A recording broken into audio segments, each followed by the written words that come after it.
नमस्कार दोस्तों।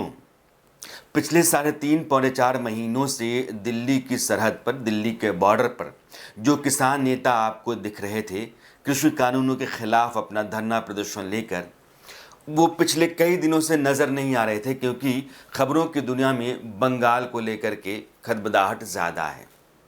अब वो तमाम नेता बंगाल में उतर गए हैं। आज कोलकाता और मिदनापुर में बहुत गतिविधियां रहीं उनकी। हन्नान मुल्ला जब मिदनापुर में नंदीग्राम में थे तो राकेश टिकैत कोलकाता में थे। बाद में राकेश टिकैत भी नंदीग्राम पहुंचे और वहां बड़ा जमावड़ा किसान नेताओं का हुआ। इन किसान नेताओं का कहना यह है कि हम पश्चिम बंगाल में बीजेपी का विरोध करना चाहते हैं। लोगों को ये कहना चाहते हैं, बताना चाहते हैं कि अगर आप किसी को वोट देना चाहते हैं तो जिसको मन करे उसको दीजिए, लेकिन बीजेपी के उम्मीदवार को मत दीजिए। जब यह सवाल उनसे किया जाता है कि आखिर ऐसा क्यों, तो कहते हैं कि यही जो पार्टी है वो देश चला रही है। केंद्र की सरकार नरेंद्र मोदी की अगुवाई में बीजेपी की अगुवाई वाली सरकार है और इसी सरकार ने कृषि कानून बनाए हैं, जिन कानूनों का विरोध हम कर रहे हैं और जिनको वापस लेने की लगातार मांग कर रहे हैं। पश्चिम बंगाल में हम ये बताना चाहते हैं कि यहाँ बीजेपी नहीं जीत सकती है, क्योंकि हम बीजेपी को हराना चाहते हैं। वैसे राकेश टिकैत ने आज एक बात कही कि अगर बीजेपी जीत जाती है तब भी हम अपना विरोध प्रदर्शन जारी रखेंगे, हम अपनी मांग को लेकर के अपना आंदोलन बनाए रखेंगे। लेकिन इस पूरे मामले को समझने की ज़रूरत है। खबरें जैसी होती हैं, बयान जैसे होते हैं, दरअसल उनकी सूरत और सीरत होती नहीं वैसी। इसलिए इतने दिनों बाद पश्चिम बंगाल में किसान नेताओं का जाना, वहाँ जाकर के बीजेपी के खिलाफ लोगों को लामबंद करने की कोशिश करना, कुछ तो है जिसको समझना है। दरअसल कुछ हलकों में ये कहा जा रहा है कि जितने भी किसान संगठन हैं जो कृषि कानून का विरोध कर रहे हैं, ज़्यादातर वामपंथी किसान संगठन हैं। जब वो बीजेपी के खिलाफ लोगों से वोट मांगने या वोट करने की बात कहेंगे तो ज़्यादातर कोशिश उनकी यही होगी कि वो अपने संगठन या अपने राजनीतिक दलों को वोट दिलवा पाएँ, सीपीआई सीपीएम जैसे दल जो वहाँ हैं। इसका मतलब ये होगा कि ममता बनर्जी का जो वोट बैंक है उसमें सेंधमारी होगी और बीजेपी को फ़ायदा होगा। लेकिन किसान नेता कहते हैं कि ऐसा नहीं है। दरअसल हम बीजेपी को फ़ायदा पहुंचाने के लिए नहीं आए हैं, हम बीजेपी के इतर किसी भी पार्टी की सरकार बनाने के लिए आए हैं। यानी बीजेपी जो कहती है कि 200 पार इस बार पश्चिम बंगाल में, दरअसल उसका मंसूबा धरा का धरा रह जाएगा। यह बात किसान नेता कह रहे हैं। इसके लिए वो हर विधानसभा में घूमना चाहते हैं, उनकी मंडलियां जाएंगी और फिर वो प्रचार पत्र बना रहे हैं कि लोगों को देंगे कि दरअसल हम आपसे कहना क्या चाहते हैं। जो पिछले साढ़े तीन पौने 4 महीनों की लड़ाई दिल्ली की सरहद पर उनकी रही है कृषि कानूनों को वापस लेने को लेकर के, वो है क्या, वो क्यों चाहते हैं कि कानून वापस लिए जाएं और सरकार क्यों उन पर अड़ी हुई है। अब सरकार और किसान नेताओं के बीच की लड़ाई को पश्चिम बंगाल की जनता के बीच ले जा करके रख रहे हैं वही किसान नेता जो दिल्ली की सरहद पर आपको दिखाई पड़ रहे थे। आज जो नंदीग्राम में जमावड़ा था, कल सिंगूर में होगा, आसनसोल में भी कल होना है। यह नंदीग्राम और सिंगूर, इन दोनों का जो वजूद है पश्चिम बंगाल की राजनीति में, उसको समझना भी ज़रूरी है। ये दो ऐसी जगह हैं, नंदीग्राम जो मिदनापुर, पूर्वी मिदनापुर में आता है, सिंगूर जो हुगली ज़िले में आता है, हुगली जहाँ की लॉकेट चैटर्जी बीजेपी की सांसद हैं।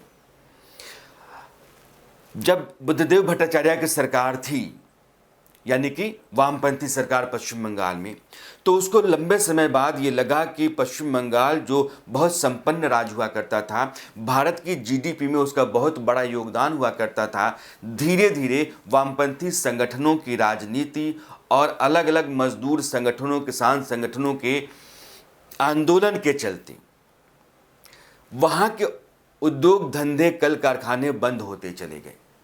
मिल मालिक इसलिए वापस चले गए, उन्होंने अपने कारखाने बंद कर दिए क्योंकि मजदूर संगठनों का जो विरोध था, उनकी जो मांगें थी, उनका आंदोलन चलता था, उसको अगर वो माने उनकी मांगों को, तो वो अपना कल कारखाना नहीं चला सकते, अपनी फैक्ट्री नहीं चला सकते। धीरे धीरे बहुत सारी मिलें पश्चिम बंगाल में बंद होती चली गईं। चटकल मिलों की तादाद पश्चिम बंगाल में सैकड़ों में हुआ करती थी, जो अब लगभग गिनी चुनी रह गई हैं। ऐसी स्थिति बाकी मिलों की भी रही। तो बुद्धदेव भट्टाचार्य सरकार को ये लगा कि अगर पश्चिम बंगाल में आप तरक्की नहीं करते हैं तो यहाँ का नौजवान अब बौखला रहा है, ऊब रहा है, और वो मौजूदा सरकार से कहीं न कहीं गुस्से में आ रहा है कि सरकार ने पूरे राज्य को चौपट कर दिया है। इसलिए दो जगहों पर, सिंगूर और नंदीग्राम में, दो तरह के उद्योग लाने का फैसला बुद्धदेव भट्टाचार्य की सरकार ने किया। सिंगूर में टाटा की फैक्ट्री नैनो मोटर्स और नंदीग्राम में सलेम एक केमिकल फैक्ट्री थी, उसको लगाने का फैसला किया गया। और दोनों जगहों पर जो ज़मीन थी उसका अधिग्रहण हुआ। खेती की ज़मीन थी, किसानों की ज़मीन थी, उनका अधिग्रहण हुआ। सलेम में एसीजेड एक केमिकल हब बनना था और सिंगूर में टाटा की नैनो फैक्ट्री का कारखाना फैक्ट्री बननी थी। तो इन दोनों जगहों पर सरकार ने जब ज़मीन का अधिग्रहण कर लिया तो फिर कुछ किसान ऐसे थे जो चाहते नहीं थे कि वो फैक्ट्री के लिए, कारखाने के लिए अपनी ज़मीन दें, और उन किसानों को लामबंद करके ममता बनर्जी ने एक आंदोलन शुरू किया। आंदोलन बहुत तेज़ हो गया और बाद में वो हिंसक हो गया। कल 14 मार्च है, सिंगूर में महापंचायत होनी है किसानों की। 14 मार्च 2007 को वो आंदोलन जो किसानों की ज़मीन की वापसी के लिए हुआ था, इतना हिंसक हो चला था कि वहाँ गोलियां चली, और पुलिस ने जो गोलियां चलाई थी 14 लोगों की मौत हुई थी। और उन 14 लोगों की मौत के बाद से उस आंदोलन ने एक अलग तरह का तेवर, एक अलग तरह की रफ्तार पकड़ ली। और 2011 आते आते पश्चिम बंगाल से जो 34 साल पुरानी वामपंथी सरकार थी वो चलती बनी। यह नंदीग्राम और सिंगूर की स्थिति है। सिंगूर में भी आंदोलन वैसे ही चलता रहा, और 2008 में आपको याद होगा कि टाटा ने यह तय कर लिया कि अब हम यहाँ अपनी फैक्ट्री नहीं लगाएंगे बल्कि गुजरात लेकर के चले जाएंगे।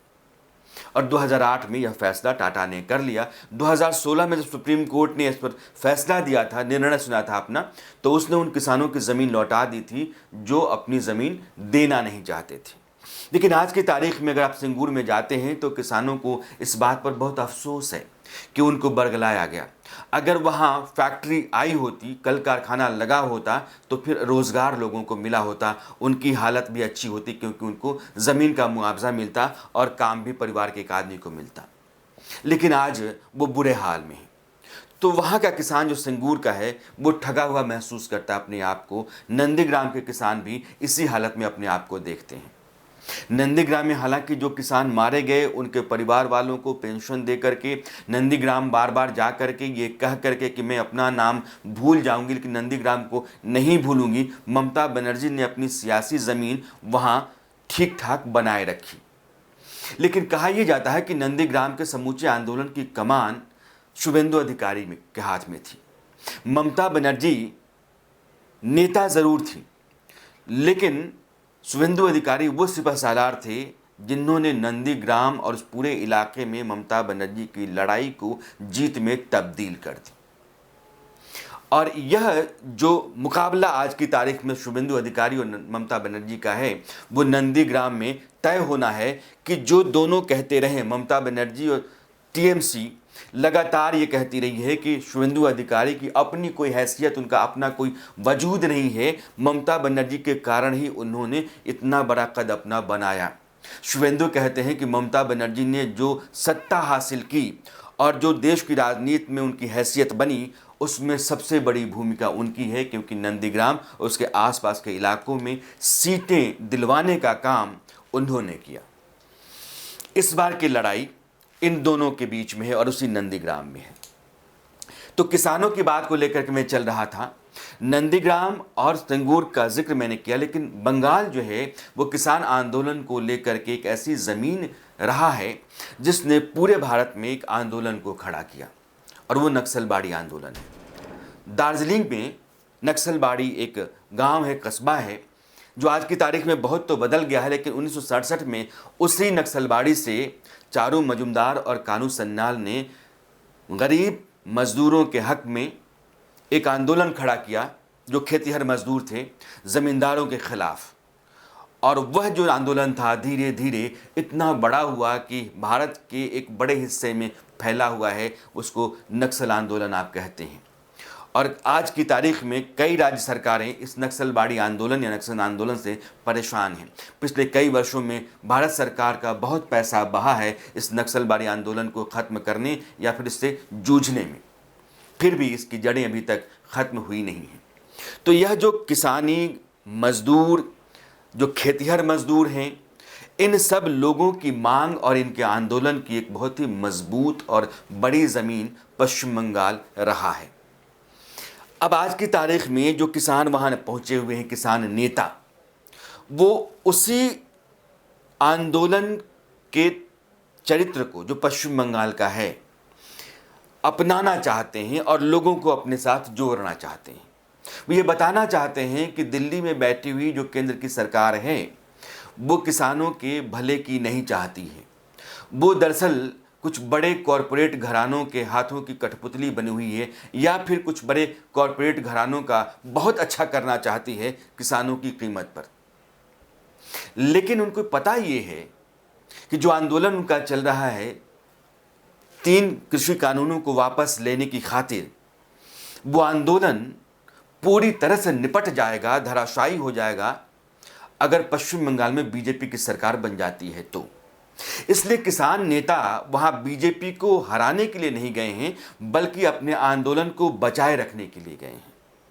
इस आंदोलन को बचाए रखने का कारण क्या है यह हम आपको समझाएंगे, लेकिन इसको बचाना इसलिए ज़रूरी है क्योंकि इसके बाद उत्तर प्रदेश और पंजाब जैसे बड़े राज्यों में चुनाव होने हैं।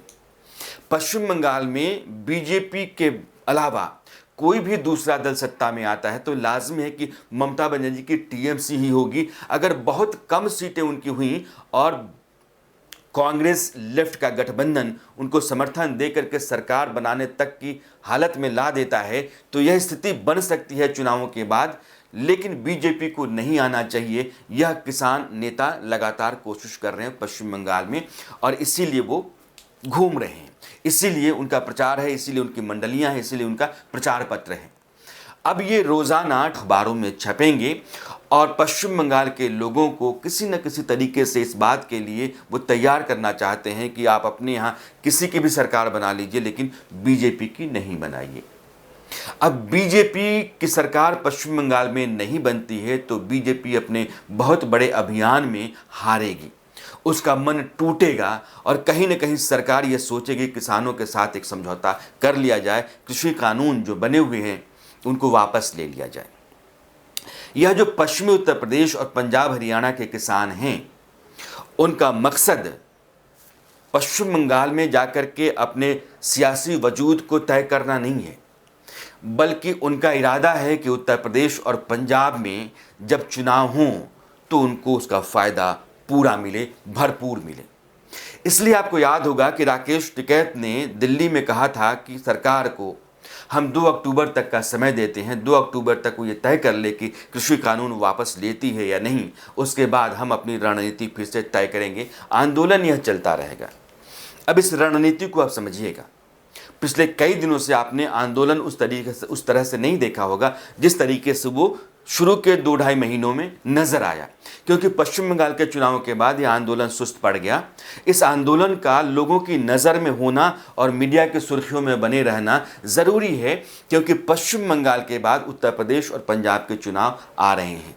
2 अक्टूबर की तारीख राकेश टिकैत ने इसलिए तय की क्योंकि उसके बाद उत्तर प्रदेश में चुनावी माहौल आ जाएगा, वो मौसम आ जाएगा। उत्तर प्रदेश में मार्च में सरकार बननी है, लाजमी है कि जनवरी और फरवरी 2022 में चुनाव होंगे, यानी कि दिसंबर के दूसरे हफ्ते में, दिसंबर के दूसरे हिस्से में, पखवाड़े में मान लीजिए चुनाव का ऐलान हो जाना चाहिए। तो अक्टूबर से माहौल बनना शुरू हो जाएगा। तो आप अगर चुनाव लड़ना चाहते हैं, या वो तमाम किसान नेता जो दिल्ली की सरहद पर बैठ करके पंजाब और हरियाणा के किसानों की खैरियत के लिए आंदोलन किए हुए हैं, बकौल उनको भी वहाँ चुनाव लड़ने या फिर अपनी सियासी रोटियां सेकने का मौका मिल जाएगा। मैं इसलिए कह रहा हूं कि समूचे देश में किसान आंदोलन को लेकर के वो खदबदाहट आपको नहीं दिखेगी, वो बेचैनी नहीं दिखेगी जो बेचैनी पंजाब, हरियाणा और पश्चिम उत्तर प्रदेश के किसानों में आपको नजर आती है। यह बात बहुत लंबे समय से आपसे कही जाती रही है कि इन तीनों हिस्सों इलाकों के जो किसान हैं उन्होंने जिस तरीके से खेती की है और उनकी उपज को एफसीआई लगातार खरीदती रही है, और इस पैदावार और ख़रीद के बीच में बाज़ार का एक अपना उसकी अपनी एक व्यवस्था हो गई है, जिसमें जो मंडी के भीतर के लोग हैं, कमीशन एजेंट हैं, यह सब जिसको अड़हतिया कहते हैं, कमीशन एजेंट कहते हैं, मंडी की अपनी एक व्यवस्था है। तो यह पूरा सिस्टम बना हुआ है जिसमें सबका हिस्सा जाता रहता है। उसमें देश के बहुत बड़े हिस्से में जो किसान हैं उनकी पूछ पड़क है, उनकी खैरियत है, उनका भला है, यह आप नहीं कह सकते। 2-4 संशोधनों के साथ कानून बेहतर है और कृषि में वो एक क्रांति ला सकता है। मौजूदा स्थिति खेती के ज़रिए जो किसानों की और खेती के ज़रिए देश की है उसको बेहतर किया जा सकता है। लेकिन ये जो पंजाब, हरियाणा और पश्चिमी उत्तर प्रदेश के किसान हैं लगातार इस बात पर आमादा हैं कि यह कानून वापस लिया जाए, क्योंकि यह किसानों के हक़ में नहीं है। और कानून संसद ने बनाया है, संसद में सांसद गए हैं, सांसदों को लोगों ने चुना है, और यह भी लोकतांत्रिक व्यवस्था के तरह से लोकतांत्रिक व्यवस्था के ज़रिए ही बने हुए कानून हैं। तो अगर लोगों का हवाला देकर के कानून वापसी का दबाव आप डालते हैं तो उन्हीं लोगों के हवाले से सरकार कानून बना करके लोगों की बेहतरी का दावा करती है। तो ये दबाव और दावा के बीच में पंजाब और उत्तर प्रदेश के चुनाव और आज की तारीख में पश्चिम बंगाल के चुनाव। तो पश्चिम बंगाल में किसान नेता जो लगातार घूम रहे हैं और लोगों को लामबंद करने की बात कह रहे हैं, ये दरअसल पश्चिम बंगाल के भीतर या पश्चिम बंगाल की राजनीति और वहाँ के चुनाव के आसरे, उसके किनारे किनारे अपने आंदोलन को बचाए और बनाए रखने की कोशिश है, जिसका रास्ता धीरे धीरे उत्तर प्रदेश और पंजाब में आ जाएगा। तो अब सिंगूर या नंदीग्राम, इन दोनों जगहों का नाम लेकर के किसानों के बीच में किसान नेता जो जाएंगे पश्चिम बंगाल में, उनकी मंशा सिर्फ यही है कि पश्चिम बंगाल में बीजेपी की सरकार नहीं आए, क्योंकि सरकार के आने के बाद बीजेपी को यह भरोसा हो जाएगा कि किसानों का कहीं कोई वजूद नहीं है, इनकी मांग का कोई असर नहीं है, ये बेवजह की बेबुनियाद मांगे हैं, इसलिए अब इनको दिल्ली की सरहद से हटाओ, इस आंदोलन को ख़त्म करो और कृषि कानूनों के ज़रिए देश में किसानों की बेहतरी का काम आगे बढ़ाओ। अब ये लड़ाई भारत की सरकार की जो मंशा है कृषि कानूनों के ज़रिए खेती को बेहतर और किसानों की हालत अच्छा करने की, और किसान नेताओं की आंदोलन के ज़रिए कृषि कानूनों को वापस लेने और किसानों का इससे भला नहीं होगा यह बात साबित करने की, इसके बीच की है। बंगाल का चुनाव और इसके नतीजे बहुत हद तक तय करेंगे कि केंद्र सरकार और किसान नेताओं के बीच आगे की स्थितियां कैसी होंगी। सरकार इन कानूनों पर पीछे हटेगी या फिर यह आंदोलन ख़त्म होगा। आज के लिए इतना ही। मेरी आपकी मुलाकात कल फिर होगी, मसला कोई नया हो सकता है। मिलेंगे इसी समय, तब तक के लिए नमस्कार।